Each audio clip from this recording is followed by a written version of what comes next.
Hi, this is Chris from Dan330 and 4KidsAndChicken.com. Today we're going to do one of our most famous, most popular recipes, the 3-2-1 ribs on our Traeger Grill. Fantastic recipe. It's going to fall off the bone tender. We've got a little twist on this recipe that a lot of people don't think about, but really brings out the ribs, gives them an extra tangy flavor, and they really fall off the bone. We're going to show you that tip in just a second, but in the meantime, here's a few racks of ribs. Just pick them up at the store. We're going to show you how to get them ready, get it prepped. The recipe is usually 6 hours long. We're going to do it between 6 and 7 hours. And I think you're going to be pretty amazed when this is all done. So anyways, check it out. Big ribs. Good recipe. Printable on our site, 4KidsAndChicken.com. And of course you can watch it here. So make sure that you check us out and we'll get this started. Alright, when you unwrap your ribs here, what I like to do is take a paper towel and just pat dry some of the liquids. We want to make sure that we just have a nice surface for our dry rub to go on, and then we're going to put some mustard on it anyways, so it's going to be plenty dry. But this is just how I do it. It works really well. Let me get some dry rub here. This is just from a local butcher. We've also got some things on our website if you want to look those up as well. But today we're just going to do this. So we're going to get this dry rub on here, and don't worry about getting your hands dirty because that's half the fun of making big hunks of meat. Just getting your hands on them, right? So we're going to do this on both sides.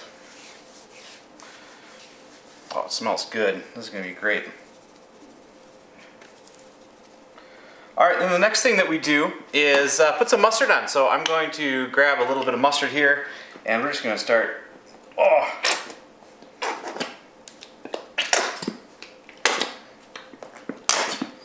Gonna punch that on. I've just got a little tool here we're going to use just to spread that out. And the mustard's just going to add flavor and help kind of tenderize the meat here before we get going.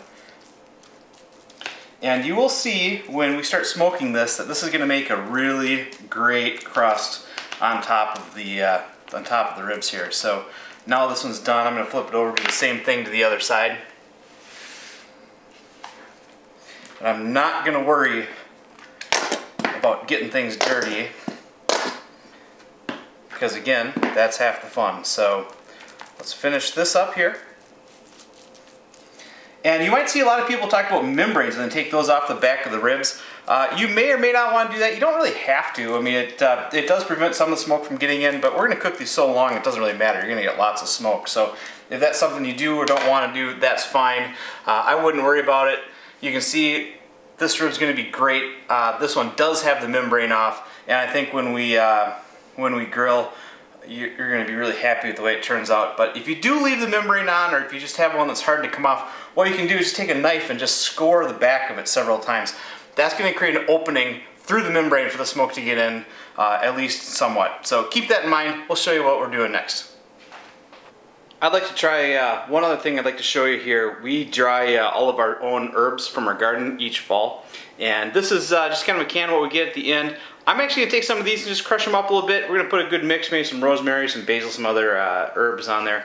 Just give it a little herby flavor. But all we're going to do is we're going to take them, and you'll notice that most of these, when we get them, are whole leaves like this. So we're just going to crush them up a little bit and just kind of sprinkle them on top.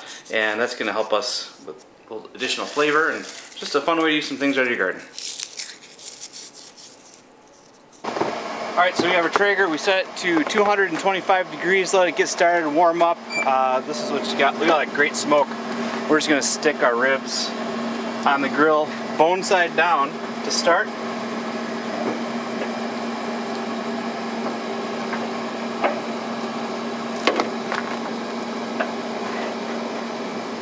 And I'll be back in 3 hours, and we're going to show you the next step at that point. The second part of a 3-2-1 recipe is a part where you wrap the ribs in tin foil in some sort of liquid. A lot of people use apple cider. Today we're going to use a mixture of apple cider vinegar, white wine, honey, and brown sugar. To make this, it's really simple. The first thing we do is add our white wine, add our apple cider vinegar, add our brown sugar, and then we're going to put about the same amount of honey in. It was 1 cup to 1 cup to 1 cup. And this is going to add a nice, sweet, tangy flavor to the ribs. Apple cider vinegar is really going to help make them really tender. And as we just mix this up here, we'll show you how we wrap the ribs. The best way to really let this soak and seep into the flavor. That looks good. Okay, so the ribs have been smoking for the last 3 hours. We're going to pull them out. We're going to do the step 2 where we wrap them. I just showed you how we make the sauce for that. Wrapping was really simple. You don't want any leaks. So we're going to take out a full piece like this. I'm going to lay it down, and the easiest thing to do here is just to take your rib like this. And one important part is to take it and make it meat side down, because we want this to act like a boat where it holds all the moisture. Okay? So we'll start by doing this.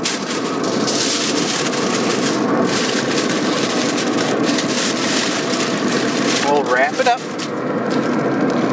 Then I'm going to take some of that mixture we just made. I'm going to take a cup or so, pour that over the top. And what's going to happen is, as we cook it for the next 2 hours, all that, it's just going to sit there and boil and steam inside here. It's going to be really good and just absolutely melt the meat, and it's going to be really a fun thing to eat. Most of the time I've run into this problem where the tin foil is just not going to work all the way around, so we're just going to add another one on the top.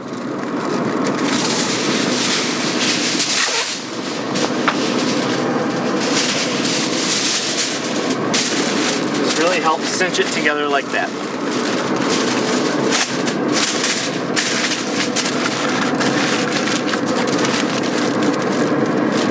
So that's our wrap. Be careful that we don't have any holes in the bottom because we don't want it to leak out. We're going to gently place it back on the grill like that, and that's all we do. We're going to repeat that a couple more times now.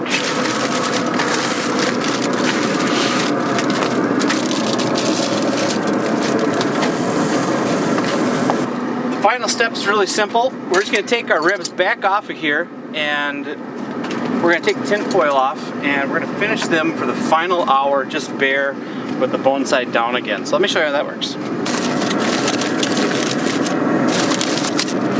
I put an additional piece underneath just because I thought some of it might have been leaking out. I wasn't sure if we had a hole or not, so I just put one more piece underneath. But look at that steam and look how tender that is. Isn't that amazing?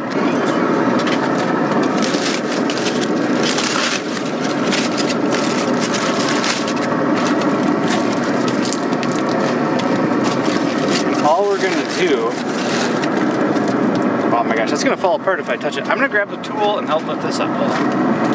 Alright, now that I'm back with the spatula, watch what we're going to do here.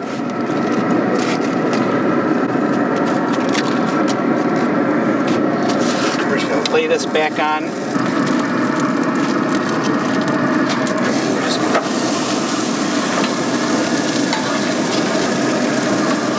Flip this back on. Now that the ribs are back on the grill, we're going to let them go for 1 more hour, just let them firm up. Look at how much this meat's already coming off of the bone. This is going to be absolutely amazing when we eat it. Can't wait to show you how it turns out. Alright, for the last step, if you want dry ribs like this, that's fine.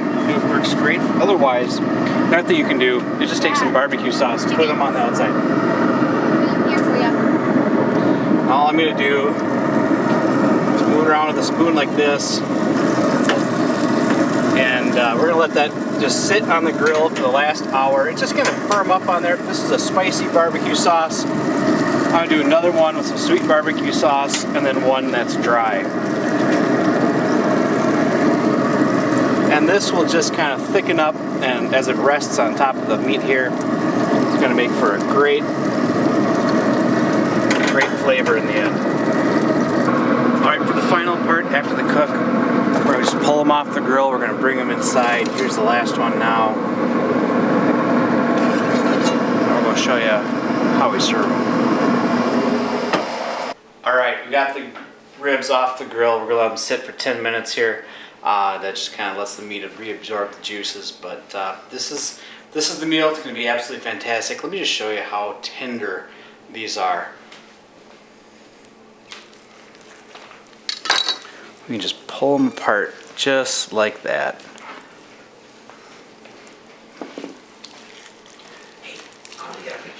Just comes apart just beautifully. It's going to be a great meal. Here's the smoke rings I was telling you about earlier. Look at, see, we got this nice crust on the outside. You can see all this pink that came in on both sides of the meat. It's fantastic. It's nice and juicy and firm. It's going to be great. And look, it just pulls apart. Can't wait to eat this.